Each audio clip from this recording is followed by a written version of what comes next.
Nos quedamos aquí en esta parte del temario. Lo último que vimos fue todo este tema de protocolos SSH, básicamente qué es lo que hacen, que ya lo sabíamos, a qué sustituye, etcétera, etcétera. Desde un punto de vista más de seguridad, más que desde la seguridad que nos ofrece, más que de lo que es el funcionamiento del protocolo así, que no deja de ser un protocolo de control remoto de otra máquina, conectarse a otra máquina y conectarla y manejarla remotamente, como puede hacer Telnet o cualquier otro protocolo similar. Vamos a ver ahora algunos aspectos de seguridad también relativa al correo electrónico. Bueno, ya sabéis, cuando estudiamos en el tema, creo que era el tema 3 de este bloque, si no recuerdo mal ahora mismo, estudiamos el correo electrónico en general, estudiamos los protocolos de correo electrónico como POP, como SMTP y como IMAP, que todos ellos podían, digamos, utilizar una versión que transmitía la información en texto plano y también podían utilizar otra versión usando otro puerto que podían utilizar esos protocolos de texto plano, protocolos de capa de aplicación sobre SSL-TLS, ¿vale? En todo caso son todos protocolos de capa de aplicación. Mediante esa tecnología, pues igual que HTTP y HTTPS, pues se cifraban la información, ¿de acuerdo? Pero bueno, hay veces que eso no es suficiente, depende del nivel de seguridad o del nivel de confidencialidad que se requiera llegar a dar y de integridad, etcétera, que se quiera llegar a dar a la información. Y para eso, bueno, pues hay otra serie de mecanismos, ¿de acuerdo? Bien, lo que vamos a ver ahora no son protocolos, ¿vale? Quiero que conste que esto no son protocolos, es software, ¿vale? Es software. La principal diferencia entre PGP y OpenPGP es esta palabra. Es obvio, simplemente viéndolo, ¿vale?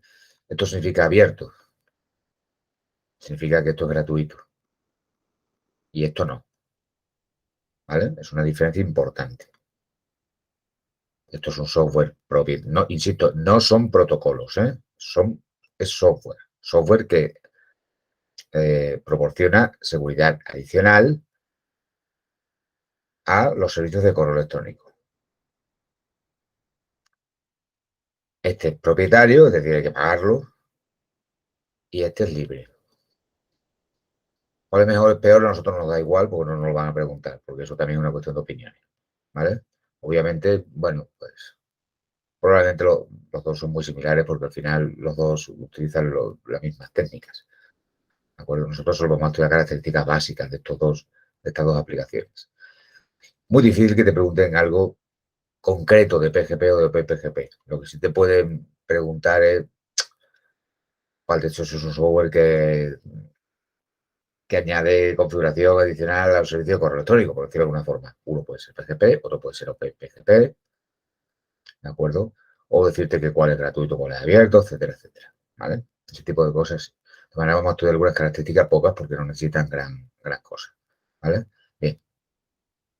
Una cosa que tenemos que tener en cuenta en el correo electrónico, al contrario que hemos visto con otros tipos de seguridad en las comunicaciones, que básicamente es lo que estamos viendo en este tema, seguridad en las comunicaciones, en las redes, ¿vale? A la hora de enviar y recibir información entre usuarios. Que al contrario que todas las cosas que hemos visto anteriormente, que se producen de forma síncrona, es decir, por decirlo de alguna forma, emisor y receptor están en todo momento visibles el uno contra el otro, están conectados de alguna forma, están presentes en la comunicación. El correo electrónico, ya sabéis que es algo asíncrono, es una comunicación asíncrona.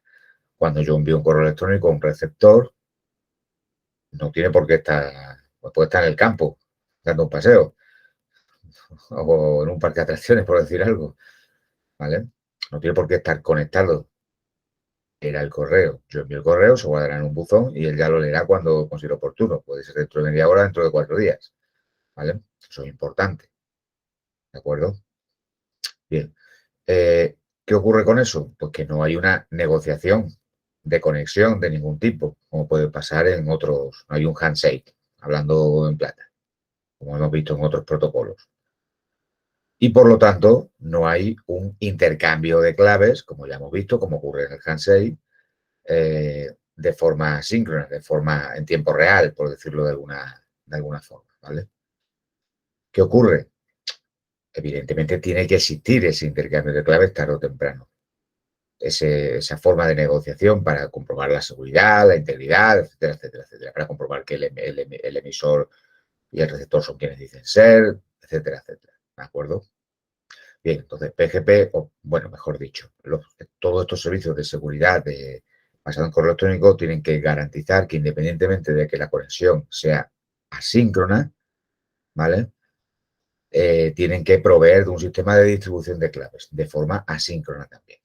¿Vale? Eso es importante saberlo. Cómo es el sistema, cómo funciona, no nos importa. Simplemente tenemos que saber que en este tipo de comunicaciones asíncronas como el correo electrónico que no hay un protocolo, no hay un proceso de handshake, un proceso de conexión, puesto que no están conectados emisor y receptor, debe de haber un sistema de distribución de claves, en diferido, por llamarlo de alguna forma. ¿De acuerdo? Bien. Otro aspecto básico del correo electrónico, que no coincide con las comunicaciones que hemos podido ver más o menos hasta ahora en general, que normalmente hemos hablado de comunicaciones de punto a punto, es decir, desde una persona, bueno, desde una máquina a otra máquina, desde un emisor a un receptor, es que el correo electrónico no tiene por qué tener un único receptor. Obviamente, esto parece que son cosas básicas, pero en realidad son aspectos concretos que hay que tener en cuenta desde el punto de vista de la seguridad, básicamente. Yo no estoy hablando ahora del correo electrónico en general, ¿vale? Estoy hablando de conceptos que forman parte de la idiosincrasia propia del correo electrónico, pero que afectan a la forma en la que se incorpora la seguridad adicional, evidentemente, aparte de lo que es SSL, etcétera, a estos servicios, ¿de acuerdo? Bien,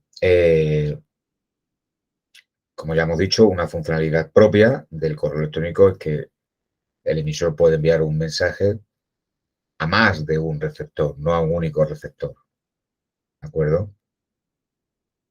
Entonces, todo el aspecto de seguridad debe de cubrir, digamos, la apertura, por decirlo de alguna forma, del correo electrónico por parte de cualquiera de los destinatarios, ¿vale?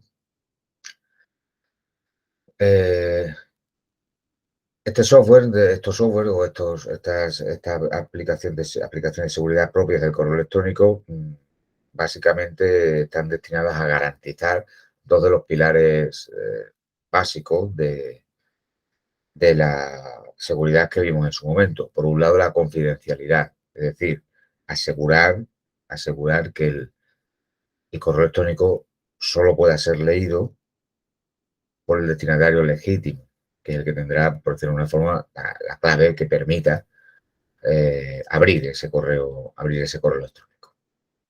¿Vale? Y por otro lado, autenticación, ¿de acuerdo? ¿Para qué? Pues para que un destinatario pueda estar seguro de que el mensaje ha sido enviado por un receptor concreto, ¿de acuerdo? Aparte de eso también dentro de la autenticación podemos incluir la integridad de los mensajes, es decir, que esos mensajes, aparte de asegurarnos que han sido recibidos por un generados, perdón, por un emisor concreto, que tampoco han sido modificados de ninguna manera, ¿vale? Entonces, no solo garantiza la confidencialidad de la autenticación, sino que garantiza también la integridad, que aquí nos lo diga, ¿de acuerdo? Expresamente. Bueno, para hacer esos servicios, pues obviamente, como todo, pues nos tenemos que basar en lo que ya existe. Lo que ya existe son algoritmos simétricos, algoritmos de cifrado simétricos, de cifrado asimétricos, basados en claves privadas o en claves públicas. Es decir, una clave o dos claves, etcétera, etcétera. ¿Vale? Bien. Algunas de estas técnicas, por decirlo de alguna forma. Una es esta, ese mime. Ya vimos en sumo, esto significa algo así como secure mime, ¿vale? Esto ya lo vimos cuando vimos el correo electrónico, el tema de mime. Acordaros que el mime era una cabecera extendida que se anexaba una serie de datos que se anexaban al correo electrónico, como podían ser un dato muy típico, ya hemos comentado en alguna ocasión, el content type. ¿Qué tipo de contenido tiene? Pues si contiene una imagen, el content type contendrá algo así como imagen barra JPG, por decir algo. Si contiene un archivo comprimido, pues el content type contendrá algo así como archive o file, no lo sé, me lo estoy inventando, pero para que nos hagáis una idea. Archive, punto, o sea, barra rar. Si contiene un PDF, pues archive barra PDF y así sucesivamente, ¿vale? Ya hemos visto, ya sabéis que el content type también es un tipo de, un atributo de los que se incluía en un metadato, de los que se incluían las cabeceras de las peticiones y las solicitudes de HTTP, en fin. Al final, todo está relacionado, como siempre os comento. Bueno, pues el MIME, si recordáis, si habéis estudiado ese tema, era una cabecera que ampliada de los temas de correo electrónico, que, bueno, básicamente lo que tenía era una serie de atributos para definir el tipo de contenido del correo electrónico que se intercambiaba, ¿de acuerdo? Bueno, pues ese MIME es una variante segura, simplemente, de este aspecto, ¿de acuerdo? Ese MIME, digamos que sea la cabecera, en vez de en un correo electrónico normal y corriente, la cabecera la podemos llamar cabecera MIME, y en un correo electrónico cifrado, mediante este tipo de técnicas protegidas de forma criptográfica, pues la cabecera se llama SMIME, ¿vale? Y tiene una estructura similar, pero distinta. El formato de esa estructura se le llama, como veis ahí, PKCS sostenido 7. Os aprendéis este nombre y ya está. Nada más, no tiene más historia, ¿de acuerdo? Es un formato para representar mensajes, es decir, es una estructura, estructurar un mensaje de determinada forma, ¿vale? Simplemente para que puedan ser cifrados, para que puedan ser criptografiados, nada más, ¿vale? Obviamente aquí estamos utilizando todo el tema de criptografía que vimos en su momento, por lo tanto aquí actúan los mismos aspectos que actúan en cualquier otro sistema criptográfico. Autoridad de certificación, certificado, claves públicas, claves privadas, protocolos de cifrado simétrico asimétrico, etcétera, etcétera, etcétera. Exactamente igual que en cualquier otro sistema de cifrado. Al final todos funcionan igual, todos apoyan en lo mismo, lógicamente. ¿De acuerdo? Bien, PKCS7 lo que utiliza certificados de tipo X509, ¿vale? Como otros tipos, como otras infraestructuras de cifrado que hemos visto en otros momentos. ¿Vale? Ya está. Pues bueno, hay que estudiar muy pocos conceptos de ese MIME, aparte de lo que es, pues el formato de mensaje que utiliza, el tipo de certificado que utiliza y poco más. Como veis, son 3 palabras lo que hay que estudiar, ¿vale? Como he dicho antes, ese MIME es un mensaje MIME, pero con otras características adicionales. El content type, ¿vale? El campo content type, ¿vale? Ya no va a tener un contenido concreto en función del contenido, el tipo de contenido, es decir, ya no va a tener si es una imagen barra JPG, si es un PDF, file o archive barra PDF, etcétera, no, sino que en todos los casos contendrá este otro valor, application PKCS7 MIME, ¿vale? PKCS-7-MIME. ¿Para qué? Para indicar precisamente al receptor que esto es un archivo un envío de correo electrónico, un correo electrónico cuya cabecera es MIME, pero que está cifrado y que está utilizando protocolo, es decir, para indicarle que esto no es un correo electrónico normal, por decirlo de alguna forma, ¿vale? Y luego, en el cuerpo, esto estaría en la cabecera, por decirlo de alguna forma, en el cuerpo del mensaje, ya no tiene una estructura textual, por decirlo así, como si fuera un correo electrónico normal, sino tiene otro tipo de estructura. Está organizado de otra manera, ¿vale? La estructura es PKCS7, ¿vale? Entonces, mediante el content type se le indica al receptor, oye, cuidado que esto es un archivo cifrado mediante ese MIME. Bueno, pues él ya sabe que la estructura en el cuerpo, el receptor ya sabe que la estructura en el cuerpo será distinta y que tendrá que interpretarla en función de este formato y no del formato habitual, normal del correo electrónico. Y ya está. Esto sería una forma, ¿vale? Otro aspecto de seguridad del correo electrónico ya he comentado que son software, ¿vale? PGP y OpenPGP. Aprenderos el acrónimo. Pretty Good Privacy, ¿vale? Que es lo que significa PGP. Y esto significa Open Pretty Good Privacy, evidentemente, ¿vale? Es un software, es una aplicación, un programa, ¿vale? No es un protocolo, ¿de acuerdo? Este software hace lo mismo que hacen otros protocolos, simplemente proporciona criptografía, proporciona funciones de criptografía, ¿vale? Y gestión de claves. Aspecto importante que tengo que conocer, lo que está en negrita. No es algo perfectamente asociado al correo electrónico. Es decir, mediante PGP, OpenPGP, puedo asignar, un sistema de criptografía, un sistema de claves, de gestión de claves a cualquier información, no solo el correo electrónico. Pero habitualmente es como más se usa, con el correo electrónico, ¿vale? Pero no tiene por qué. Se puede utilizar cualquier tipo de datos, ¿de acuerdo? No es algo completamente asociado a la seguridad del correo electrónico. PGP, como es un criptosistema híbrido, acordaros que cuando vimos criptografía, vimos que había dos clases básicas, criptografía simétrica, criptografía asimétrica. Y luego vimos una tercera, que yo os comenté. No hay que estudiarla puesto que no hace nada distinto a las otras dos. Era la criptografía híbrida, es decir, mezclaba técnicas en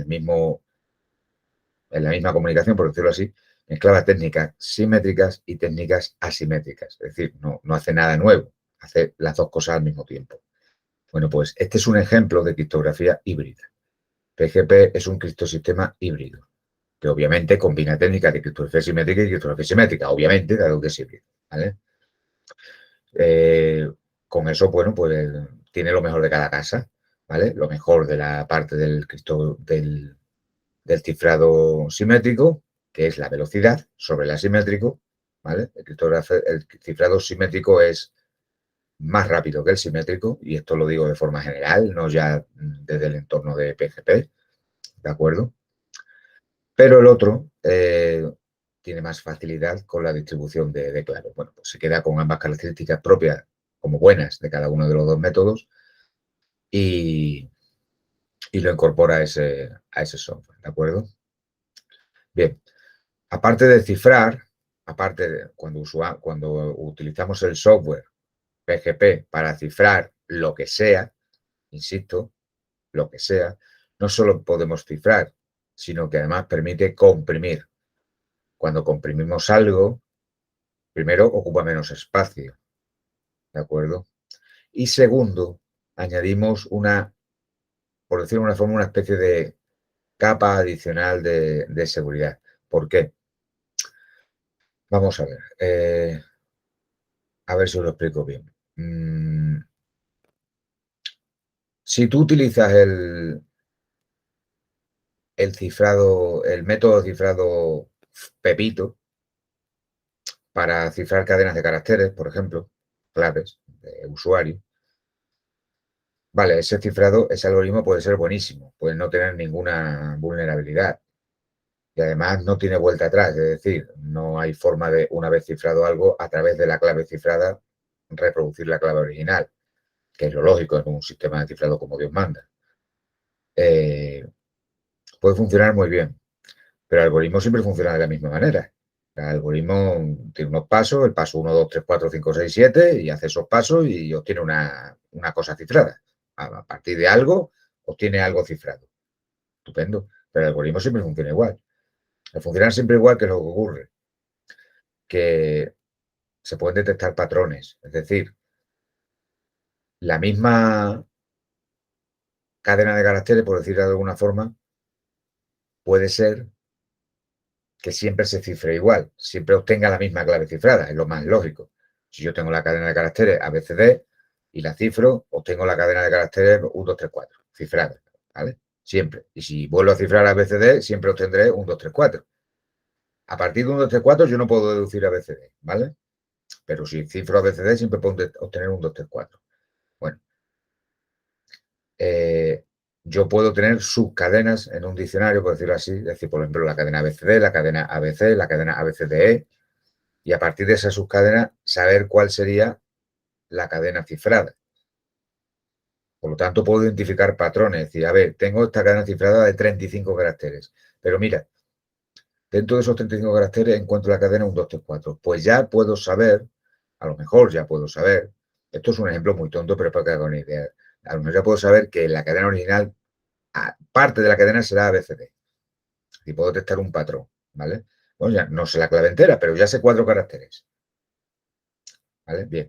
¿Qué ocurre? Que si yo he comprimido previamente la información, lo que hace es cifrar la información comprimida. Entonces, la información comprimida ya no se corresponde con ABCD, ya será otra cosa. A la hora de comprimir, eso se convierte en otra cosa, en A1, por decir algo. Ya el patrón no coincide, ya no es lo mismo. Por eso el comprimir añade una capa de seguridad adicional, por decirlo de alguna forma, o como dice aquí, fortalece la seguridad criptográfica, ¿vale? Porque buscan patrones, presentan el texto plano, etcétera, etcétera. La compresión reduce que existan esos patrones, ¿vale? Espero haberme explicado con claridad, que lo hayáis entendido. Esto que os acabo de explicar es general, no es tanto, no es algo característico de PGP. PGP funciona así, pero esto es algo general, ¿vale? Además es obvio que cuando se cifra algo, cuando se comprime algo y luego se cifra, ¿vale? Pues añade un poco de seguridad adicional, ¿de acuerdo? Bueno, PGP garantiza autenticación de mensajes, exactamente como vimos con SMIME. Garantiza la integridad, exactamente como vimos con SMIME, aunque no lo dijera de forma, perdón, con SMIME, con los servicios de seguridad de correo electrónico, aunque no lo dijera expresamente, garantiza exactamente lo mismo, en realidad. Básicamente, para eso es un sistema de seguridad, obviamente, ¿de acuerdo? Bien. OpenPGP es lo mismo que PGP, pero un estándar libre. Es lo mismo. O sea, todo lo que hemos dicho de PGP vale para OpenPGP. La única diferencia entre uno y otro es que PGP es un software propietario, hay que pagarlo, y OpenPGP es un software libre. Ya está. Como ocurre con muchas otras cosas en el mundo de la informática. Hay cosas que se pagan y hay cosas que son gratuitas. Bueno, pues ya está. Cada uno que use el que quiera. Bien, una parte importante del tema que vamos a comenzar. Las redes privadas virtuales. Ya hemos dado un avance en las clases anteriores, pero vamos a recordar lo que es una RPV, red privada virtual, o VPN, Virtual Private Network, ¿vale? Que es algo que tenemos que conocer, ¿vale? Bueno, no se debe confundir con una red virtual, cuidado, con una virtual LAN, ¿vale? No confundáis con esto, ¿vale? Esto es una parte de la red que la hemos separado como si fuera otra red. Es decir, imagina que yo tengo una red de 500 ordenadores y esa, mediante direccionamiento, que lo estudiaremos en el siguiente tema de este bloque, entre direccionamiento IP, yo separo esa red de 500 ordenadores en una red de 250 y en otra red de 250, que actúan como si fueran en la misma red a nivel físico, pero a nivel lógico actúan como si fueran redes distintas, ¿vale? Son redes virtuales. O quiero que el departamento de administración, que son 25 ordenadores, tenga su propia red y que no sea accesible por nadie más. Monto una virtual LAN con esos 25 ordenadores, ¿vale? Pero no estamos hablando de... Eso es otra cosa, ¿vale? No es confundir una red virtual, una virtual LAN, con una red privada virtual. Son términos similares en cuanto a su semántica, pero no hacen lo mismo, ¿vale? Entonces, cuidado con ese tipo de cosas. Vamos a dibujar una red privada virtual, que el otro día ya la dibujamos, la vamos a volver a dibujar. Incluso puede que esté dibujada todavía. No, no está dibujada todavía. A ver. Bueno, ahí, no he borrado. Vamos a ver. Yo por una parte, bueno, VPN hay de muchos tipos, ¿vale? Hay varios, no muchos, hay varios tipos. Vamos a ver algo lo más general. Yo por una parte aquí tengo Internet, ¿vale? Esto es Internet.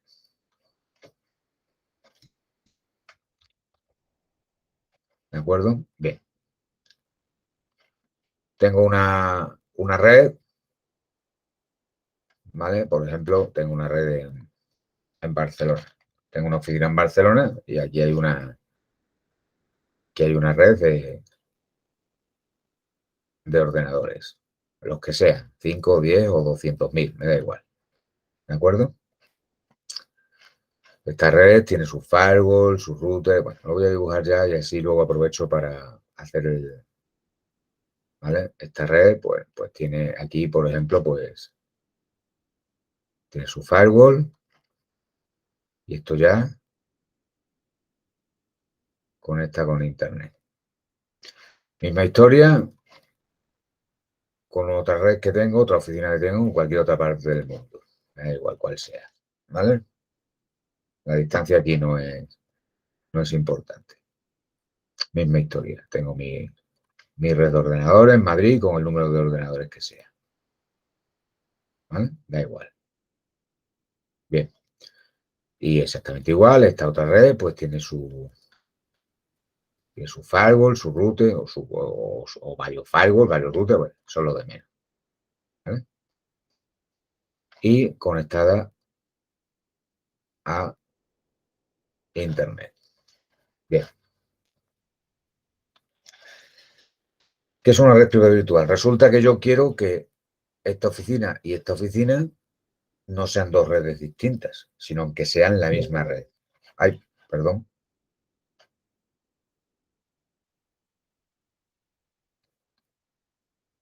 Me ha saltado. Disculpa un segundo, que tengo que cerrar. Me llegan mensajes y me alteran la comunicación. Bueno, decía, pero voy a cerrar el teléfono que si no, que si no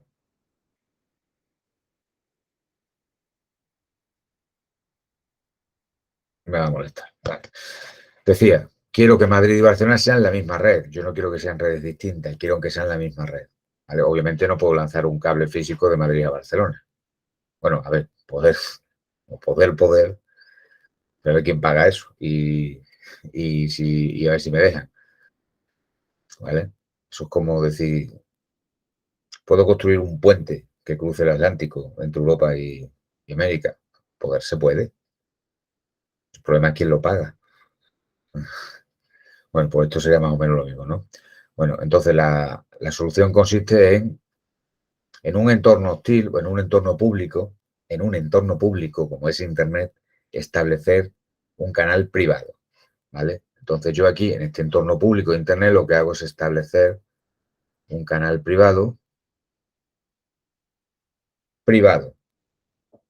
¿vale? Privado, que de forma virtual es como si hubiera lanzado un cable de esta red a esta red, ¿vale? Esto es lo que se llama un túnel VPN, ¿vale? Y automáticamente esta red quedan unidas. Obviamente ahora mismo es como si fueran la única red, por lo tanto el direccionamiento IP de estos ordenadores y el direccionamiento IP de estos ordenadores tiene que ser compatible, ¿vale? Como si fueran una única red. Por supuesto, si aquí hay una impresora en Madrid, cualquier persona de Barcelona que tuviera permisos, podría imprimir en una impresora de Madrid y viceversa. Bueno, esto es como si fuera una única red. Lógicamente, las comunicaciones que van de Barcelona a Madrid o de Madrid a Barcelona, como atraviesan por internet, van un poco más lentas. ¿Vale? Creo que se hace todo a nivel local. Pero básicamente esto es para compartir ciertos recursos, ¿vale? Esto es básicamente una VPN, ¿vale? Esto es básicamente una VPN, una red privada virtual. Un túnel privado establecido a través de un entorno público, como es Internet. Puede ser otro entorno público que no es Internet.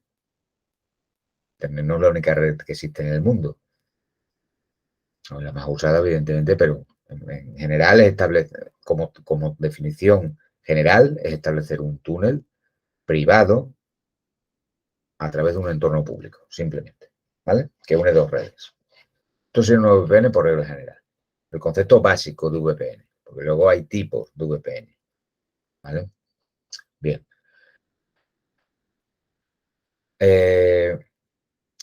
Las VPN nacen por la necesidad no solo ya tanto de conectar localizaciones físicas remotas, sino para poder dotar de seguridad de las comunicaciones de otro tipo de aplicaciones, no el mero hecho de enviar un mensaje o recibir un mensaje, sino, por ejemplo, poder compartir una base de datos.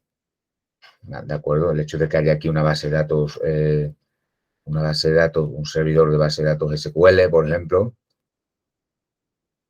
pues que a este servidor, que este tipo de información SQL sea accesible desde aquí también. Y ese tipo de cosas. No es lo más habitual tampoco, porque esto, claro, iría muy lento, pero bueno, para que nos hagamos una idea. Entonces, este es el motivo del nacimiento de las VPN, poder darle seguridad a las comunicaciones de otro tipo de aplicaciones más allá del mero hecho de enviar mensajes, etcétera, ¿de acuerdo? Bien.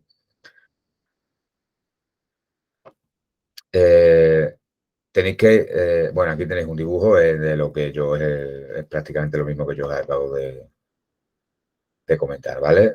Bueno, todo esto que está aquí es un resumen de lo que ya acabamos de comentar. Bien, la información que va por el túnel, como esto es un túnel, la información que va por el túnel, esto de PPTP es un protocolo VPN, no, en este gráfico quitad esto, porque de forma general esto es un túnel y ya está, ¿vale? PPTP es un ejemplo de túnel, puede ser otro, ¿vale? Entonces, no siempre se llama túnel PPTP. Claro, yo he sacado este gráfico de no sé dónde, que no se ve muy bien, por cierto, ¿vale? Como veis, el direccionamiento en una sede es compatible con el direccionamiento en otra sede, están en el mismo rango de direcciones, ¿vale? Lo que transcurre por el túnel cifrado, por el túnel privado, perdón, es información que está cifrada, ¿eh? Información que está cifrada. Incluso también puede estar comprimida. Ten en cuenta que aquí estamos hablando de transmitir información a través de Internet. Internet es más lento que los cables que tenemos en nuestra oficina. Por tanto, si la información está comprimida, ocupa menos y se transmite más rápido, ¿vale? Entonces, la información está comprimida y está cifrada a través del túnel. ¿Alguien puede pinchar el túnel, por decirlo así? Alguien puede hacerlo, pero no va a obtener nada. Va a obtener un galimatías que no podrá descifrar. ¿Por qué? Porque no tendrá las claves públicas, claves privadas, etcétera, etcétera. Por lo tanto, no podrá, en ese sentido, funcionar algo similar a SSL, por decirlo de alguna manera, ¿de acuerdo? Bueno, tipos de VPN esto, como veis, de VPN, lo que hay que saber es el concepto general. Al tipo de VPN que hay. Bueno, pues dependiendo de a quiénes queramos conectar, ¿vale? VPN entre redes locales o intranets o VPN punto a punto. Bueno, pues eso es exactamente esto. Una VPN, es decir, crear una red privada virtual entre dos redes o dos intranets, me da igual, como lo queráis llamar. Esto es una VPN de ese tipo, ¿vale? Este aparatito que vemos aquí, esto podría ser un firewall o también podría ser un router, ¿vale? Y aquí igual, puede ser un firewall o puede ser un router. Es decir, tienen que ser firewalls o routers que permitan, que sean tan buenos y tan caros, que permitan hacer este tipo de cosas por sí solos. Si no, habrá que hacerlo con software, si no tienes este tipo de firewalls o de routers, ¿vale? Bien. Esto sería una VPN de firewall a firewall, es decir, los dos firewalls son los que se encargan de generar el túnel entre ellos. Ellos negocian el túnel, ¿vale? O bien los dos routers, si tienen capacidad para hacerlo. No necesito ningún otro tipo de software. Configuro este router y este router, normalmente serán iguales, para que establezcan esa red VPN, o configuro este firewall y este firewall para que establezcan ese canal VPN. ¿Vale? Eso sería una VPN de router a router o una VPN de firewall a firewall. Eso está un poquito más aquí, abajo, pero las tenéis aquí. De router a router o de firewall a firewall, el tipo de conexión, ¿vale? Y aprovecho os lo comento. ¿Vale? Lo ideal siempre es de firewall, el mejor de los, si se puede, de firewall a firewall, porque el firewall, ya sabéis, los routers son máquinas que están básicamente destinadas al encaminamiento de la información, ¿vale? Sin embargo, y los firewall un firewall puede actuar como router, pero además, obviamente, tiene las características propias que ya hemos estudiado en este mismo tema de seguridad del firewall. Entonces, el firewall, aparte, los firewall, los cortafuegos, aparte de poder establecer la VPN, pues también te pueden dar todo a través de ese túnel que establecen, te pueden dotar de todos los servicios que ya hemos estudiado, como IPS, como IDS, etcétera, etcétera, ¿de acuerdo? Filtrado de paquetes, filtrado de contenido, etcétera, etcétera, ¿vale? O sea que un router a lo mejor no te puede hacer. Simplemente de router a router es capaz de... Si yo tengo una empresa pequeñita o dos oficinas pequeñitas, imagínate dos inmobiliarias de 3, 4 personas, una en Madrid, otra en Barcelona, pues no voy a comprar un firewall súper caro para eso. Con los routers, con un buen router te puede valer. Simplemente establecer un VPN para tener ambas oficinas conectadas y poco más, ¿de acuerdo? Pero bueno, eso ya, esto es una cuestión de necesidad. Lo único que tenemos que saber aquí es que son aparatos que tanto unos como otros permiten que ellos mismos establezcan el túnel, ellos negocien el túnel en Internet. Si no tiene router, si nada más que tiene router básico o tiene firewall básico que no tiene estas características, bueno, pues puede hacer la VPN mediante software, no hay problema. Simplemente que no estará controlada mediante todos estos aparatos, estará controlada por un software aparte y ya está, ¿de acuerdo? Bueno, tenemos también otro tipo de VPN, la VPN de acceso remoto. ¿Qué es una VPN de acceso remoto? Bueno, pues ya no sería este caso, sería el caso de que un usuario, ¿vale? En el caso de que un usuario externo, pues con su móvil, con su portátil, con lo que sea, pues quiera acceder a su oficina remota, ¿vale? Entonces tenemos aquí a un usuario concreto, a Pepito, ¿de acuerdo? Y él quiere acceder con su tablet, con su móvil, con su portátil, quiere acceder él está en una cafetería de Madrid y quiere acceder a la oficina de Barcelona. Bueno, vamos a suponer que sus oficinas no tienen, o está simplemente de viaje, sus oficinas no tienen ya establecida una VPN. ¿Vale? Bueno, pues lo único que hace es, mediante un software concreto, por regla general, que ya normalmente sí que tiene que ser un software cliente que instalas en el dispositivo que sea, móvil, tablet, PC, lo que sea, pues estableces directamente el túnel a través de Internet hacia la oficina, ¿vale? Pero esto es un usuario remoto que utiliza un software de VPN para conectarse a la oficina y ya está. No tiene más. Al final funciona lo mismo. No es un túnel permanente, sino es un túnel que dura, no como este, que es permanente, está de firewall a firewall, router a router, está siempre establecido. Este no es permanente, mientras este hombre está conectado, el túnel existe, en el momento que se desconecta, este túnel desaparece, ¿vale? Al final es lo mismo, siempre una VPN siempre es un túnel a través de Internet. La forma aquí cambia el sentido en función del tipo de conexión que sea. Esto es una conexión permanente de router a router o de firewall a firewall, de oficina a oficina en general. Y esto es una conexión eventual de un usuario que quiere acceder remotamente a una oficina durante un tiempo, el que sea, ¿vale? Pues para teletrabajar o para lo que necesite, ¿vale? Bueno, pues cuando ocurre eso, se aplica una técnica que se conoce como tunneling, que lo único que tienes que conocer aquí sí que esto es muy complejo de comprender, yo mismo no lo entiendo, no lo voy a negar, solo hay que saberlo, esto no lo han preguntado, ¿eh? Esto lo han preguntado, ojo, cuidado con esto, hay que saberlo bien, simplemente hay que saber que se llama tunneling, ¿vale? Y que lo único que hace es encapsular un protocolo dentro de otro, ya está, no tenéis que saber nada más, lo que dice aquí, encapsular un protocolo de red sobre otro. Ya está. Eso es lo único que tenéis que saber. Olvidaros de todo lo demás. ¿Vale? No tiene más historia. Bueno, esto de VPN Over One, esto es complicado, lo pregunten. Yo jamás lo he visto. Esto consiste en crear una red privada virtual, pero dentro de la propia red local. Es decir, no a través de Internet, sino a través dentro de tu propia red.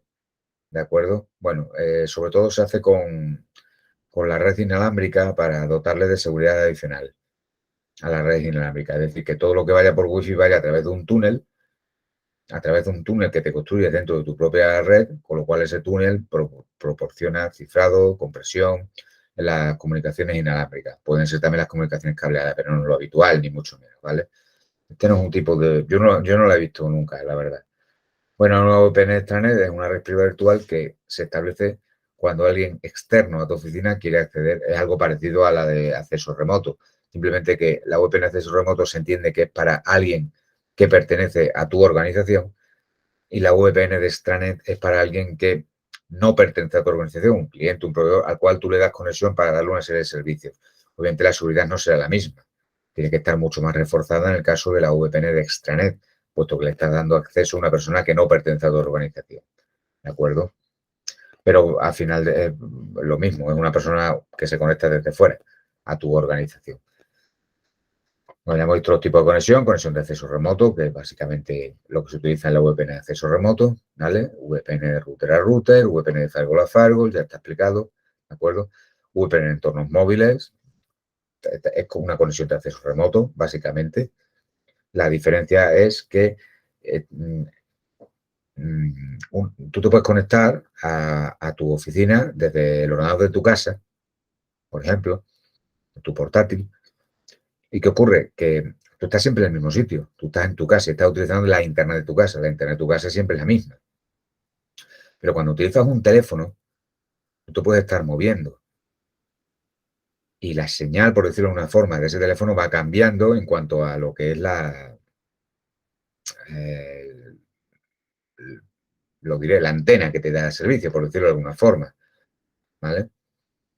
Entonces, la VPN para entornos móviles, digamos que tiene que adaptarse para en todo momento tener establecido el túnel independientemente de cómo evolucione la comunicación en cuanto a que tú puedes estar en el coche, viajando, haciendo kilómetros y kilómetros, y te estarás conectando con una antena o contra otra, y sin embargo el túnel tiene que mantenerse, ¿vale? Bueno, al final funciona así. El usuario no nota, el usuario al final se conecta con la oficina, simplemente que, bueno, la VPN en entornos móviles tiene que adecuarse a esa movilidad, por decirlo de alguna manera, ¿de acuerdo? Como veis, se utilizan para moverse entre redes sin perder la sesión de la aplicación o perder la sesión de la VPN, ¿vale? En una VPN tradicional no se soportan esas situaciones. ¿Por qué? Pues porque siempre te conectas desde el mismo sitio y no cambia el sitio, ¿vale? Bueno, dentro de la parte de VPN lo más importante son los protocolos y aquí sí que hay que utilizar también bastante memoria, más que comprensión, ¿vale? Bien, os voy a decir las partes más importantes de los protocolos. Lo primero, ¿vale? Los nombres. Aprenderos todos estos nombres que hay aquí. Muy importantes. Muy habitual la pregunta de cuál de estos es, cuál no es un protocolo de VPN. Muy habitual. Muy habitual. Insisto, muy recurrente esa pregunta, ¿vale? Entonces, los nombres os los aprendéis, ¿vale? También, bueno, el más usado es IPsec, que lo veremos ahora. Los otros se ven, prácticamente no se ven, más allá del nombre, pero sí deciros algunos detalles. Estos están obsoletos. ¿Pueden formar parte de una respuesta? Sí. Normalmente no van a formar parte de una pregunta, pero sí pueden formar parte de la respuesta, porque no van a preguntar por ellos, pero pueden formar parte de una respuesta, ¿vale? Entonces, al menos saberse los nombres, pero están obsoletos. Lo tenéis, de hecho, explicado aquí. PPTP, ¿vale? Obsoleto. L2F, ¿vale? Es como este, así que obsoleto también. PPTP, PPP, L2F, ¿vale? Bien, vamos a estudiar el más famoso, que es IPsec, el más conocido, ¿vale? Internet Protocol Security, ¿vale? Conjunto, no es un único protocolo. Conjunto de protocolos, ¿vale? Que lo que permite es garantizar las comunicaciones sobre el protocolo IP. ¿En qué capa actúa el protocolo IP? Pues en la capa de red, en el modelo ISO, o perdón, en el modelo OSI, y en la capa de Internet o Internet Working, no me acuerdo ahora exactamente el nombre, en el modelo TCP/IP. Primera cosa que hay que saber, importante sobre IPsec, ¿vale? Actúa sobre el protocolo IP, por lo tanto, actuará en la capa donde esté el protocolo IP. Siempre os digo lo mismo, hay que aplicar conocimiento, ¿de acuerdo? De hecho, lo dice aquí, actúa en la capa de red, lógicamente, que es donde está el protocolo IP. En la capa de red, en el modelo OSI, capa de Internet o capa de Internet Working en el modelo TCP/IP, en el equivalente. ¿De acuerdo? ¿Eso qué significa? Que trabaja mucho más internamente que, que otras aplicaciones de, de cifrado de las comunicaciones, como pueden ser SSL, TLS, SSH, etcétera, que actúan en la capa de aplicación, es decir, una capa mucho más externa. Por lo tanto, este empieza, digamos, la protección desde mucho antes, por decirlo así. Permite establecer protección directamente en los datagramas IP, no ya cuando el datagrama ha ido subiendo de capa a capa y ha llegado a la capa de aplicación, que es donde actúan los otros, los otros.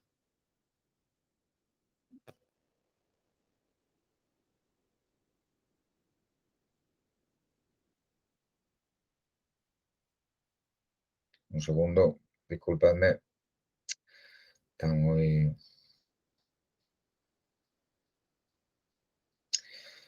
A ver si. Un segundito, perdona.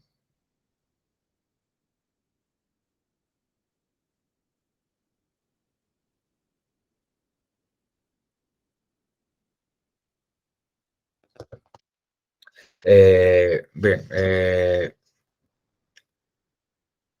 seguimos. Bueno, ya hemos dicho, actúa en la capa de red, ¿de acuerdo? Bien. ¿Eso qué me permite? Pues si yo estoy en la capa de red y ahí ya aplico seguridad, luego esas PDUs ya seguras subirán a la capa de enlace a que las trate el modelo TCP/IP, UDP, el modelo TCP, perdón, el protocolo TCP, EDP, UDP. Estoy dotando de seguridad ya a capas inferiores, ¿vale? Los otros protocolos actúan a nivel de cada aplicación, por lo tanto, en la capa de red, en la capa de enlace, etcétera, no hacen nada, no están dotando de seguridad. Es mucho más interno. ¿De acuerdo? Bien.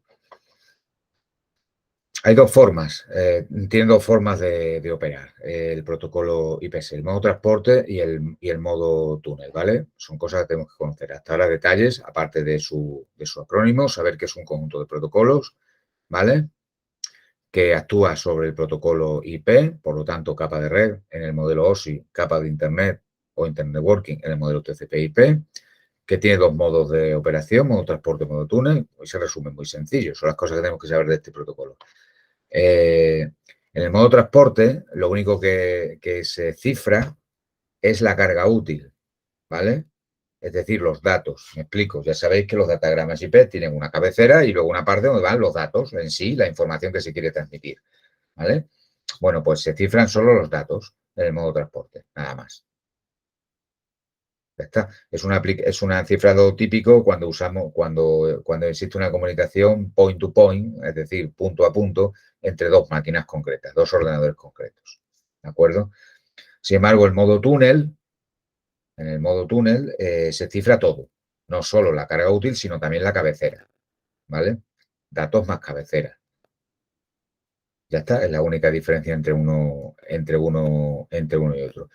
Y este es el que se suele utilizar cuando establecemos VPNs entre routers y firewalls, ¿vale? No de ordenador a ordenador directamente. Bien, hemos dicho que IPsec es un conjunto de protocolos, ¿vale? Es válido tanto para la versión 4 como para la versión 6 del protocolo IP. Algunos de esos protocolos os los tenéis que aprender, no, los nombres me refiero, ¿vale? Pues básicamente son tres, los tres más conocidos, ¿vale? Y si os preguntan, va a ser por uno de esos tres. No os preocupéis, no va a ser por otro, ¿vale? Authentication Header, ¿vale? AH, que como veis proporciona integridad, autenticación y no repudio. En caso, bueno, lo voy a decir en castellano para que nos entendamos. En caso Latin Security Payload, ¿vale? ESP, que proporciona confidencialidad. Payload o payload es carga útil, en este caso, ¿vale? Proporciona confidencialidad y de forma opcional autenticación e integridad, ¿vale? Y el otro, y el más, perdón, estaba dando pero y no bajaba la página. Internet Key Exchange, ¿vale? Bueno, simplemente aprender que utiliza claves de tipo Diffie-Hellman, que es un protocolo de criptografía y ya está. Pero bueno, lo más importante es aprender los nombres y lo que significa cada uno de ellos, ¿vale? Son 3 de los protocolos que forman parte del conjunto de protocolos de IPsec. Bueno, como veis, tampoco hay que estudiar tanto de IPsec, ¿vale? Pero IPsec es preguntable, ¿eh? Es preguntable, ¿vale? Bueno, algunos otros protocolos para utilizar con VPN. Ya hemos dicho que PPTP, Point to Point Tunneling Protocol, y L2F o L2F, como se suele llamar, ¿vale? Son protocolos de capa de enlace y ambos están obsoletos. Capa de enlace, ¿vale? Es decir, incluso son protocolos de capa todavía inferior a la capa de red. Es decir, son protocolos que podrían tener acceso no solo a las direcciones lógicas, a las IP, sino incluso a las direcciones MAC, las direcciones físicas. Son protocolos que actúan en un nivel muy bajo, muy cercano ya al medio físico. Pero aún así están obsoletos, ¿vale? ¿Por qué están obsoletos? Pues por esto. Porque son los más antiguos y tienen muchas vulnerabilidades y, bueno, pues su seguridad no vale un pimiento a día de hoy. Y si haces una VPN utilizando PPTP, pues es como si no hubieras hecho nada. Porque está todo documentado y cualquier persona dice, a ver, mira, una VPN con PPTP. Bueno, pues ya está. Sé que a través de una serie de vulnerabilidades su seguridad está rota, pues nada, la voy a estudiar, me voy a internet, busco documentación, que está todo documentado, y ya está. Y te fastidio la VPN. Bueno, entonces es absurdo hacer a día de hoy una VPN con PPTP. Por lo tanto, es muy difícil que os lo pregunten. ¿De acuerdo? Más allá de que te pueden preguntar cuál es o cuál no es un protocolo de para establecer VPN y te pongan en una respuesta PPTP, que sí lo es. Simplemente está obsoleto, pero lo es. ¿Vale? O te pregunten esto, que qué significa PPTP. Evidentemente te lo pueden preguntar porque esto es verdad, es una pregunta correcta y una respuesta correcta. Esto es lo que significa el acrónimo, ¿vale? Bien. L2F es similar a PPTP, ¿vale? De hecho, fue una pequeña evolución de PPTP, por lo tanto, también es un protocolo de capa de enlace, al igual que L2TP, el protocolo de capa de enlace, ¿vale? Bien. La diferencia entre L2F y PPTP, básicamente, es que este solo actúa digamos, para el protocolo IP, ¿vale? Es decir, actúa en Internet. Y este, aparte de poder actuar en Internet, puede actuar en otro tipo de redes que no sean Internet, otro tipo de redes públicas que no sean Internet, como puede ser redes From Relay o ATM. Ya está, nada más.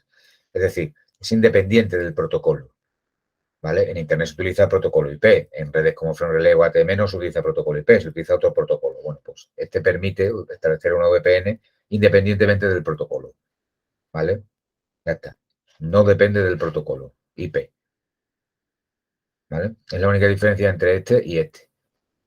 Aparte de que los dos están obsoletos, porque tanto este como este utilizan protocolos PPP, Point to Point Protocol, ¿vale? Y bueno, están los dos obsoletos, no hay nada más que saber en ese sentido.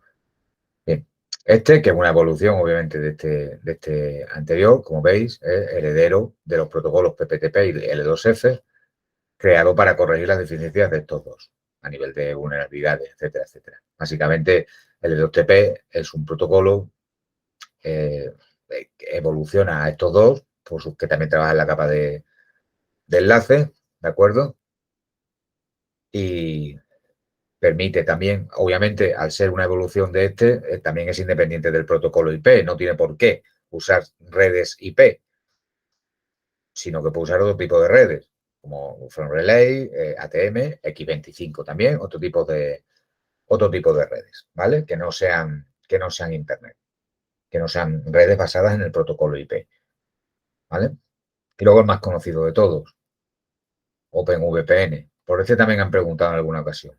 Lo que preguntaron de OpenVPN pusieron la típica pregunta de estas afirmaciones, ¿cuál es la correcta respecto a VPN, a OpenVPN? Te ponían 4 afirmaciones, había 3 incorrectas y una que era correcta. La que era correcta es la última frase que tenéis aquí. Esa frase os la tenéis que saber. Solo saberla. Es que no la entiendo, da igual, apréndetela. Apréndetela, ¿vale? Simplemente. Aquí básicamente lo que te dice que tú no puedes establecer una VPN en la que en un extremo se utilice el protocolo OpenVPN y en el otro se utilice, por ejemplo, IPsec. O utiliza OpenVPN en los dos o no puedes establecer la VPN. Es así de simple. Básicamente lo que te está diciendo, ¿de acuerdo? Como veis, VPN funciona tanto en las capas de enlace como en las capas de red. Capa 2 y 3. Aquí no te dice capa de enlace y capa de red, te dice capa 2 o 3. Capa de red, perdón, capa de enlace, capa de red. Que no os pregunten esto y nadie me diga, es que no ponía enlace o red. No, sí, sí que lo pone. Sí que lo pone. Lo pone de otra forma, pero lo pone. ¿Vale? La desventaja de VPN es que a día de hoy no está muy extendido, ¿vale? Pero cada vez más, ¿vale? Cada vez más. Cuando dice aquí que muy pocos fabricantes de hardware lo integran en sus soluciones, se refiere a fabricantes de routers y de firewalls, básicamente. Pero bueno, no tenemos que... En Linux se puede hacer con software. No hace falta hacerlo con hardware, ¿vale? Básicamente lo que tenemos que saber de OpenVPN es que es un protocolo para establecer VPN que actúa en las capas de 2 y 3, es decir, capas de red y capas de enlace, lo he dicho otra vez, capa de enlace, capa de red, y que no es compatible con el resto de protocolos de los que hemos visto. Es lo que hay que saber de OpenVPN. Y bueno, la última parte del tema, que también en alguna ocasión lo han preguntado. La seguridad en el puesto de usuario. ¿A qué viene esto? Hasta ahora hemos visto seguridad en las comunicaciones. Nos hemos nos hemos centrado en que hay que cuando dos entidades, más o menos remotas, se comunican entre sí, obviamente que esa comunicación debe ser lo más segura posible. Hemos visto una serie de métodos, de técnicas, de protocolos, de software, etcétera, etcétera, para garantizar la confidencialidad, la integridad, la autenticación en todas esas comunicaciones. Pero ¿qué ocurre? Como ya hemos dicho muchas veces, existe otro término dentro de los pilares de seguridad que era la responsabilidad, la concienciación del usuario. ¿Por qué?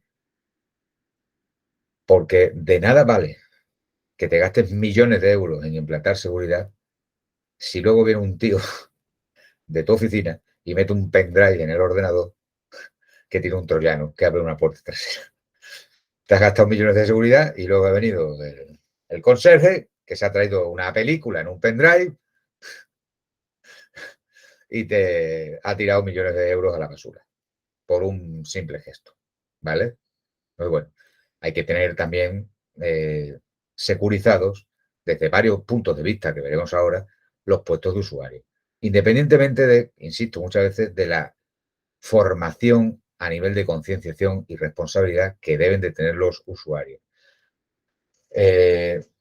Todo este tipo de cosas provocan, bueno, como ya sabéis, yo ahora mismo estoy de baja, no voy al trabajo desde hace algún tiempo por el tema de la operación y todo eso, y ayer precisamente me enteré que nuestra organización, la entidad tributaria, a partir de, creo que es de mañana, del 26 de enero, han cambiado el protocolo de contraseñas. ¿Vale? No voy a decir el protocolo, evidentemente, cuál es, pero lo han cambiado. Lo han restringido aún más. Protocolo para establecer las contraseñas de usuario que utilizamos en la agencia en la agencia tributaria. Cada uno de nosotros tenemos un usuario único que lo vamos a tener durante toda nuestra vida, que es el que nos vale para autenticarnos en todo. Y obviamente tenemos una contraseña que establecemos nosotros mismos. Que no os podéis imaginar la cantidad de gente que se le olvida la contraseña, aunque se van de vacaciones y cuando vuelven ya no se acuerdan de la contraseña. Eso es muy típico en verano. Que venga un tío, es que ya no me acuerdo. Bueno, no es algo que a mí me entre en la cabeza, pero bueno, puedo llegar a entenderlo. Bueno, pues ese protocolo ha cambiado. ¿Y por qué cambia? Pues cambia por algo. No cambia gratuitamente, ¿vale? Cambia para securizar precisamente los puestos de usuario. Bien. Como dice aquí, vital. ¿vale? Un elemento vital en el proceso de implantación de seguridad, el puesto de trabajo. Dentro de la propia organización, porque puede haber problemas a nivel de seguridad de forma intencionada o accidental. Porque evidentemente una persona que lleva un pendrive con una película, con un juego, lo que sea, que no que lo debería hacer en el trabajo, pero vamos a suponer que lo haga. A lo mejor no es consciente, no está haciendo daño gratuito, no está haciendo daño adrede, está haciendo daño o puede llegar a hacer daño, pero no lo sabe, pues no lo está haciendo conscientemente. Evidentemente hay que llamarle la atención, más allá de porque se ponga a ver películas en el puesto de trabajo, que eso es simplemente un ejemplo que yo he puesto, ¿vale? Puede ser un pendrive con información del trabajo, no tiene por qué ser una película, puede ser documentos que sean parte del trabajo, pero tienen que estar securizados de alguna forma, ¿de acuerdo? Entonces, el puesto de trabajo, cuando hablamos de puesto de trabajo, no nos referimos solo al ordenador o a la mesa donde se sienta esa persona, ¿vale? Los puestos de trabajo se refieren también a el móvil que puede estar utilizando esa persona para conectarse o para acceder a la intranet o lo que sea de la oficina, la impresora de la planta 3 por la que suele imprimir, ¿vale? La documentación que utiliza, el archivo de documentación al que suele ir a utilizar documentación, etcétera, etcétera. A eso nos referimos con puestos de trabajo, va más allá de la mesa en la que nos sentamos. Todo eso, todo ese tipo de aspectos tienen que estar securizados, ¿vale? Dentro de la seguridad del puesto de trabajo destaca, y es un término que ya ha salido y que os comenté que estudiaréis, aunque es parte de una de las actualizaciones que os enviaré, ya cuando terminemos todo el temario, ¿vale? Dentro de toda esa securización hay una serie de términos que ya lo comenté en una clase, que le prestaréis atención, como pueden ser BIOD o CIOD, ¿vale? Vamos a buscarlo de nuevo, porque en su momento os lo comenté. BIOD, vamos a ver si lo vemos en la... Bueno, BIOD significa buy your own device, ¿vale? Trae tu propio dispositivo, ¿vale? Trae tu propio dispositivo. Vamos a buscarlo en la Wikipedia, que probablemente no lo defina muy bien. Bueno, lo vemos en inglés, no importa. Por aquí debe tener probablemente, bueno, es lo de menos. Existe el término BIOD, el término CIOD, etcétera, y otros dos, y algunos otros más, ¿vale? Que debéis de entender, ¿vale? Esto de buy your own device, bring your own device, significa trae tu propio dispositivo. Es decir, estás usando tu teléfono móvil personal en el que tu departamento de IT te instalará pues, lo que te tenga que instalar para que con ese móvil personal tú puedas usar servicios de tu organización. Conectarte a la intranet, establecer un VPN o lo que sea. ¿No? Es tu móvil personal en el que tú haces tus cosas personales. Y lo que tú haces en tu casa, pues a saber lo que haces en tu casa. Y a saber a qué problemas de seguridad puede traer las cosas que tú haces en tu casa, luego respecto a que te conectes a tu oficina con tu propio móvil. Distinto es la tecnología, el término CIO, que es que simplemente es igual, pero el móvil no es el tuyo, es el de la empresa. Entonces, a lo mejor ya no puedes hacer todas las cosas que tú quieras con ese móvil, ya solo te permiten hacer las cosas que te permita la empresa. De hecho, podemos aquí hacer una comparativa, ¿veis? Estos son los términos que yo os dije que estudiarais en su momento. Insisto que lo enviaré como actualización. De hecho, creo que fue en esta misma página donde lo vimos, ¿veis? Efectivamente, sí. Elige tu propio dispositivo, ¿vale? Elige tu propio dispositivo. Elegir dispositivo de un listado previamente aprobado por la empresa. Ya no es el tuyo personal, ya es otro, ¿vale? Ya es otro. Luego, bueno, aquí tenéis otro que, bueno, ahora no vienen al caso, pero estos son términos relacionados con el puesto de trabajo. Al final es un terminal que tú vas a usar para acceder a la información, ¿vale? Como si fuera tu puesto de trabajo. Por eso digo, el puesto de trabajo va más allá de la mesa del ordenador que tengas en tu oficina, ¿de acuerdo? Riesgos que que asociamos a un puesto de trabajo. Algunos son de cajón, son de sentido común, otros no tanto, ¿vale? Entonces, esto no es P2P1, este uno sobra, ¿vale? Este uno sobra, borradlo. Esto es P2P, point to point, ¿vale? O peer to peer, ya son redes entre iguales, que ya estudiamos en su momento, ¿vale? Este uno se ha colado ahí. Bueno, ¿qué ocurre si una persona en su ordenador de su oficina instala el Emule, por ejemplo? Bueno, el Emule es un software distribuido que lo que hace es que coge tu ordenador y lo convierte en un servidor distribuido, un servidor de la información que tú tengas en tu ordenador.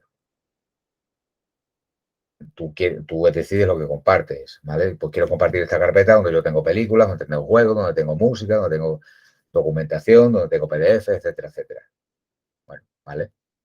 Y todo el mundo que utilice el Emule, si se quiere descargar algo, pues tu ordenador se lo puede servir, se lo puede facilitar.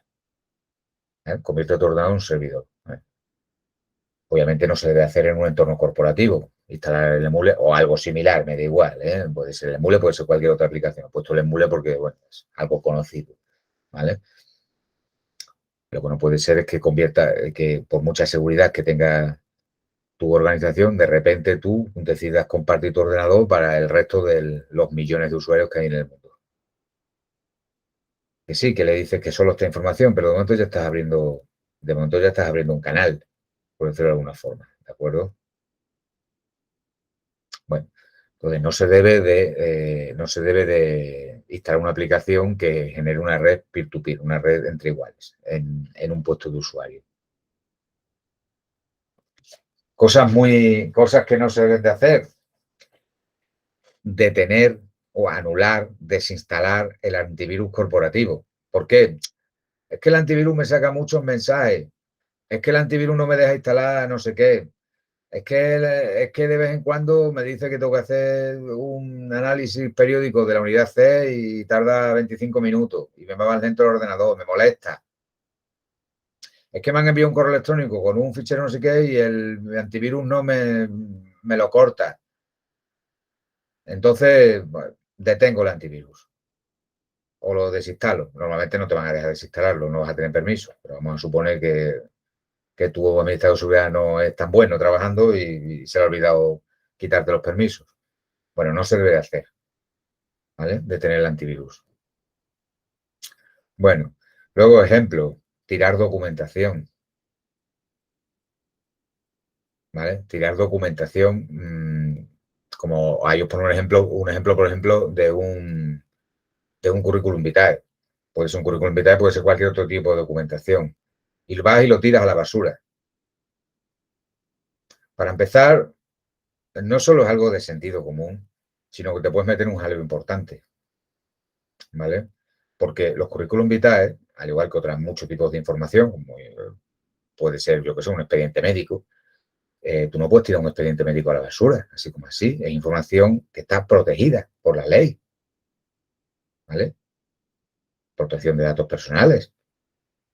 Entonces, tú como responsable, si tú eres mm, el responsable de custodiar esa información, si tú no la custodias de forma adecuada y llega a terceras personas y alguien te denuncia y se demuestra, claro, te puede dar una multa gorda, ¿vale? Por tema de protección de datos. Y además las multas son grandes en este sentido, ¿eh? Entonces, la información documental, lo lógico es destruirla. Para eso existen las destructoras. O en su defecto existen los contenedores donde tú vas metiendo la información, como hacemos nosotros, tenemos un contenedor donde todo lo que no, los papeles que no queremos los metemos en ese contenedor y luego viene una empresa externa contratada a tal efecto, se lleva a ese contenedor y destruye la documentación. Y emite un certificado de destrucción, evidentemente. Igual que cuando vas a la aduana a destruir mercancía pirata. Te dan un certificado de que la has destruido para que nadie más te pueda acusar. Bueno, eso Algún día os lo cuento como anécdota. Es bastante divertido. Eh, mm, Cosas que hay que intentar proteger para que no ocurran. Mm, Bueno, que un usuario pueda publicar información confidencial de la empresa en un medio público, ¿vale? Eso es muy difícil de evitar, pero se debe intentar, ¿vale? Se debe intentar. ¿Cómo lo puede hacer? Pues lo dice aquí. Alguien que ha dejado el ordenador la sesión sin bloquear. Cuando uno se levanta de su puesto de trabajo, normalmente en los sitios como las administraciones públicas no es necesario que apagues el ordenador. Se suele hacer, pero no es necesario. ¿Por qué? Porque sobre todo ahora que hay políticas de ahorro energético y todo eso, existen protocolos de apagado y encendido de las máquinas. Por ejemplo, nosotros las máquinas se encienden solas entre las 6 y las 8 y las 7 de la mañana, creo, se encienden solas todos los días y también se apagan solas, creo que a partir de las 6 de la tarde. ¿No? A ver, yo cuando me iba de la oficina, pues la apagaba, para que la voy a dejar encendida, la apagas y ya está. Pero no tienes por qué, la apagas, se apagan solas. Igual que se encienden solas los sábados para recibir las actualizaciones del sistema operativo. Durante un cierto tiempo se enciende, recibe las actualizaciones si es que las hay, y luego se apagan. ¿Vale? Todo eso está protocolarizado y se hace de forma automática y es bastante simple en realidad. Y luego pues, nosotros, por ejemplo, como administradores, tenemos la potestad de cambiarle esas políticas de energía a cualquiera de los ordenadores de los que tenemos bueno, en realidad en toda España. Yo podía apagar un ordenador que estuviera, yo que sé, en Ciudad Real, por decir algo, si quisiera. No lo voy a hacer, obviamente, pero podría hacerlo o encenderlo. Eh, el problema aquí radica en una cosa es apagarlo y otra es levantarse. Tú te vas a levantar a desayunar y vas a tardar media hora. No tienes que apagar el ordenador, pero sí debes de bloquear la sesión. No debes de dejar la sesión abierta, porque cualquier persona que entre se sienta en tu máquina, hace lo que tenga que hacer, se va, luego problemas tuyos. El problema primero es para la empresa, para la organización y segundo para ti, porque parece que lo has hecho tú, aunque evidentemente no lo hayas hecho tú, ¿vale? Se debe bloquear la sesión, ¿no? Para que en el caso que alguien se siente ahí, le pida la contraseña. No la vas a ver. Si no se comete otro error garrafal, que es darle la contraseña a otra persona, cosa que se hace muchas veces, por cierto, pero es un error gravísimo. Pero bueno, la gente no acaba de caerse del burro, piensan que nunca pasa nada hasta el día que pasa. La gente no es consciente de que precisamente de esos pequeños detalles es de donde vienen muchísimos de los ataques, porque son habituales. Pero como son habituales, los piratas, vuelvo a repetir, los ciberdelincuentes no son tontos, ni muchísimo menos. Bueno, eh, aquí os pone el ejemplo del pendrive, por ejemplo, un usuario compra un pendrive, documentación confidencial, etcétera, etcétera, etcétera, etcétera. ¿Vale? ¿Qué puede ocurrir? Que pierda el pendrive. Que pierda el pendrive, igual que puedes perder un portátil, etcétera, etcétera. Vale. Utiliza un pendrive, muy bien. Utiliza un portátil, muy bien. Son cosas que te puedes olvidar en un hotel, en el autobús o en una cafetería. Bien. Tienen que estar seguros. Pendrive, pues tiene que ser un pendrive de esto de huella digital, por ejemplo. De manera que la información que hay en el pendrive está cifrada. Y no se va a descifrar salvo que tú te autentifiques con tu huella digital. La tuya o la de las personas utilizadas para usar ese pendrive. Para los portátiles igual, no solo tiene que tener una contraseña de entrada, también deberían de tener información cifrada. ¿Vale? Incluso deben de tener, por ejemplo, los nuestros los tienen, lo que no digo los nuestros me refiero a los de la gente tributaria, tienen sistemas de geolocalización para evitar dos cosas. Evitar, primero, que si alguien te lo roba, ¿eh? Si alguien te roba el portátil o se te olvida en una cafetería y se lo lleva a alguien, la empresa pueda saber, en el momento que lo enciendan, sabe dónde está el portátil y pueden informar a la policía, oye, está en tal ubicación. ¿Vale? Eso una. Y dos, también para evitar que haya un funcionario listo, le den un portátil de casi 2.000 euros, se lo lleva a su casa, trabaje con él un mes y de repente diga, ay, mira, es que lo he perdido, se me ha olvidado en una cafetería. Dadme otro. Vale, lo has perdido, muy bien. A lo mejor no lo has perdido, a lo mejor que te lo quieres quedar. Bueno, por el momento que lo enciendas, te van a llamar a los 5 minutos y van a decir, oye, el portátil que habías perdido resulta que está en tu casa. no lo has perdido, ¿vale? Entonces, bueno, pues los portátiles suelen tener esas características, ¿vale? Lo más habitual, por aplicaciones piratas. Esto se hace mucho también. Instalar en el ordenador una aplicación pirata. Aquí os pone de un programa de edición de vídeo. Podéis un programa de edición de vídeo, puede ser cualquier cosa, ¿vale? ¿Vale? ¿Qué ocurre con esas aplicaciones piratas? Que muchas veces traen coletillas. Tú no lo sabes, pero trae una coletilla. Trae un troyano, trae un virus, trae lo que sea. ¿Vale? No se deben de, ni se deben de instalar aplicaciones piratas. Es más, en una buena una organización bien securizada no te deben de permitir instalar ninguna aplicación.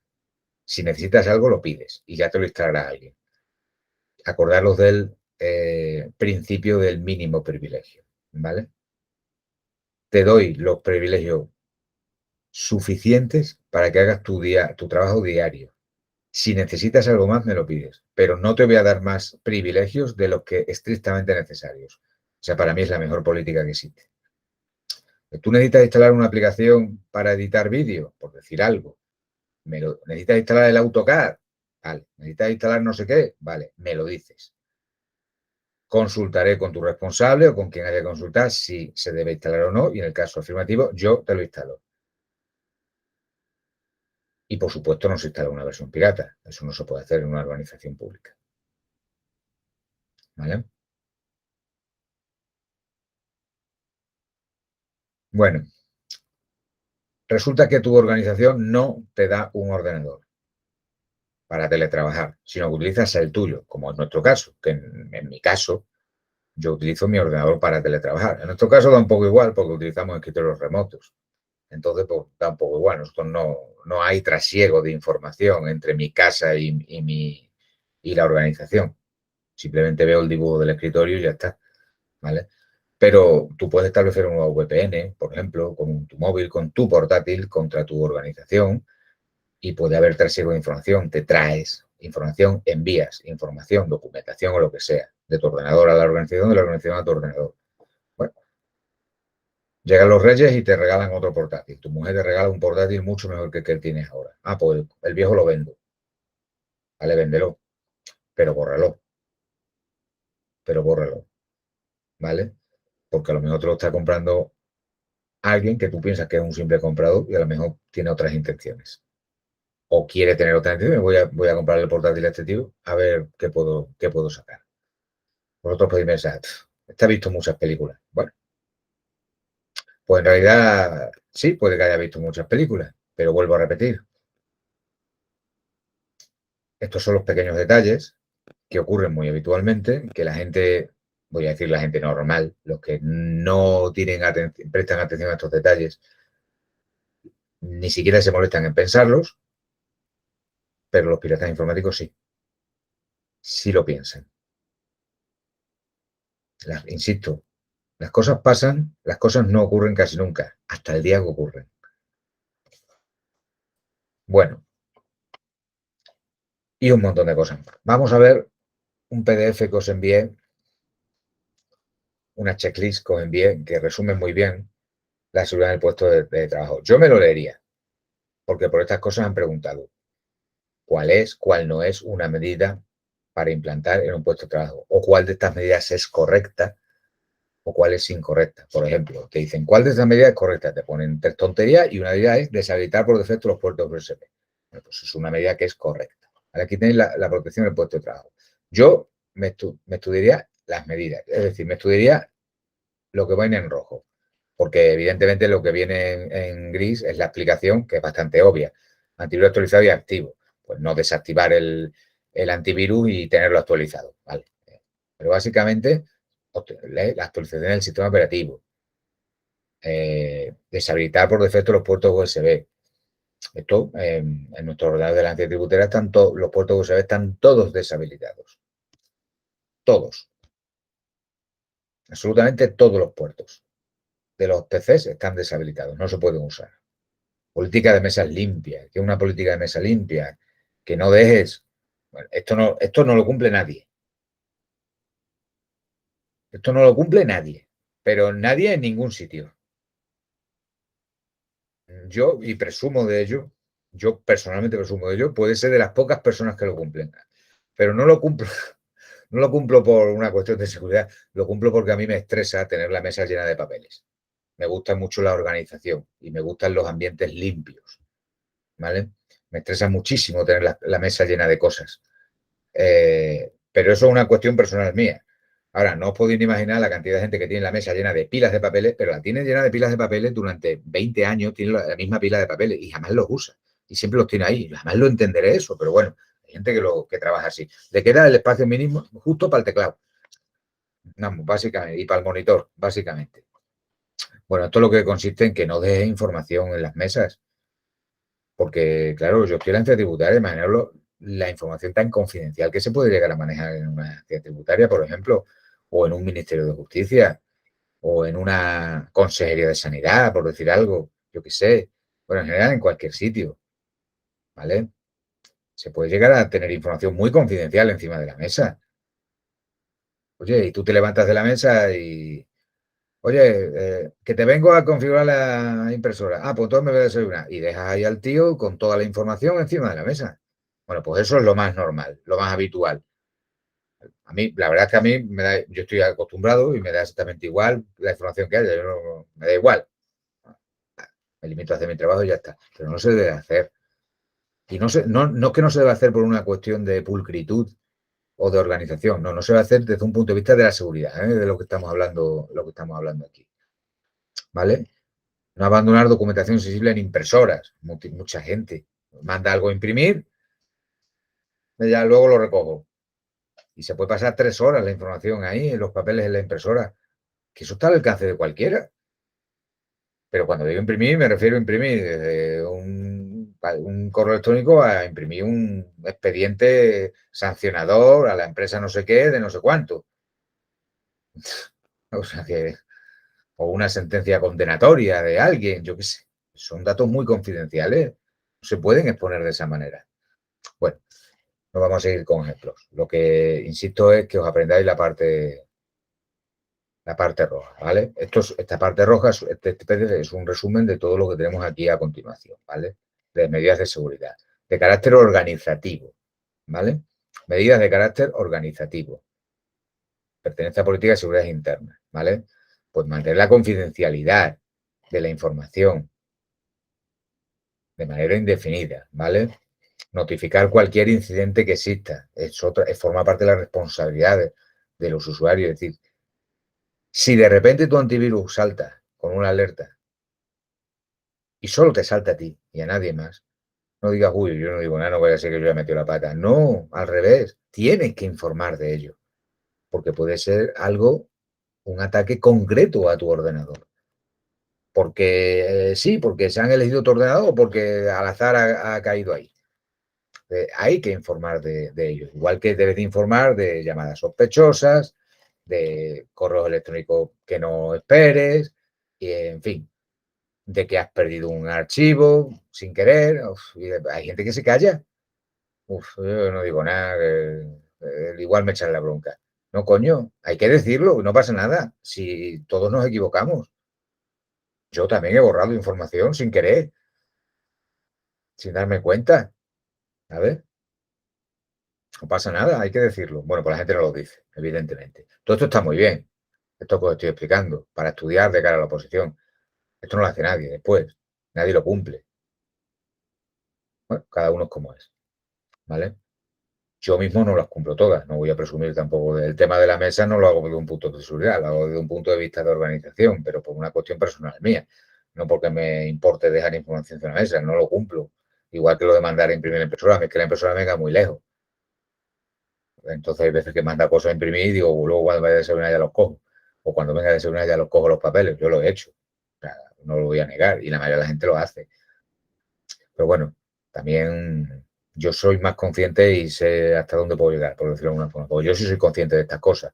Otras personas no son conscientes y tienen menos delito que yo, porque yo sí que soy consciente. Si a mí me pasara, si hubiera un problema de seguridad por culpa mía, por haber incumplido una de estas medidas de seguridad, yo tengo más delito todavía, porque yo sí soy consciente de estas cosas.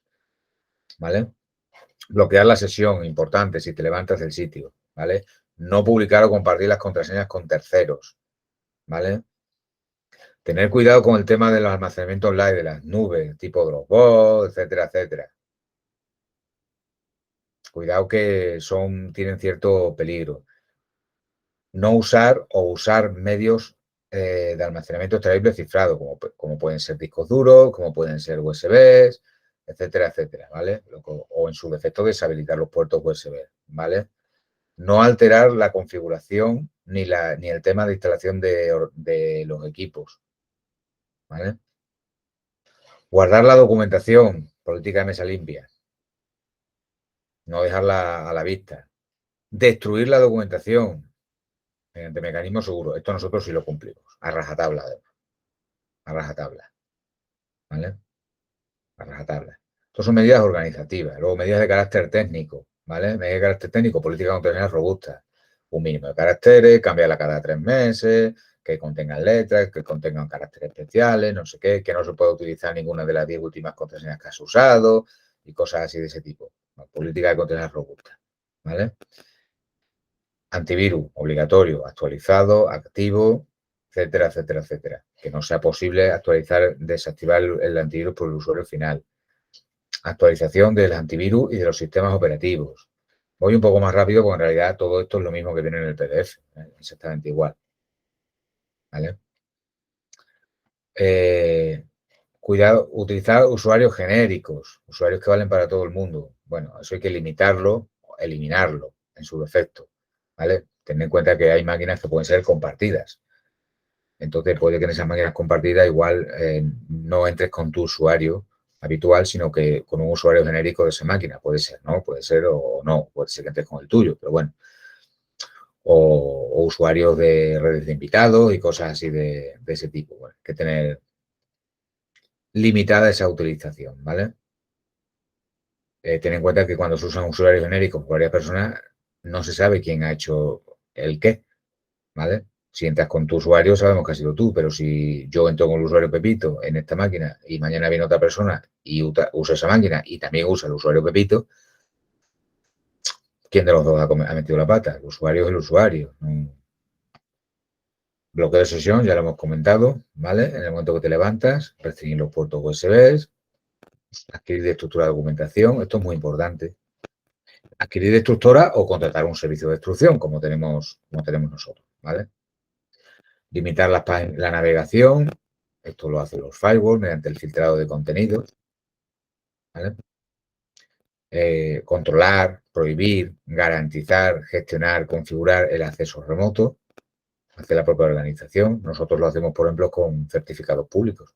Yo para acceder remotamente a mi organización necesito autenticarme mediante un certificado público, uno de la Fundación Nacional de Moneda y Timbre. Ya está. Uno cualquiera, cualquier certificado, el mismo que uso para si quiero entrar en el servicio de la Seguridad Social o si quiero hacer un trámite con, yo qué sé, con el Servicio de Empleo Público. Bueno, pues utilizo ese certificado público que me autentifica. A mí, como Elías Rodríguez González. Mecanismo de seguridad en la impresión de documentos, limitar el acceso a la red corporativa, equipos que no estén protegidos, etcétera, etcétera. ¿Vale? Y aquí se acaba el tema. Todo eso, insisto, que lo tenéis aquí resumido, ¿vale? Está un poquito más extenso en el tema, pero bueno, es importante que os aprendáis estas características. Las han preguntado en alguna ocasión y no soy la última que las preguntarán, ¿eh?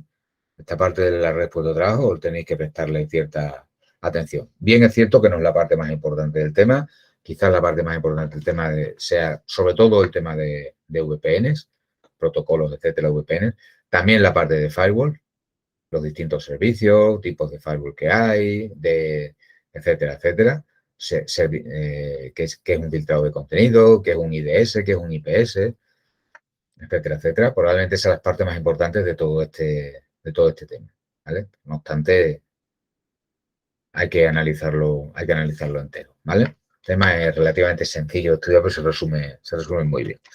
Bueno, como os comenté, bueno, los 25 minutitos que quedan deberíamos irnos a la parte de Python, pero no me funciona, ya os digo, la máquina virtual que la tendré arreglada para el viernes. Así que vamos a dejar la clase aquí voy a terminar la grabación.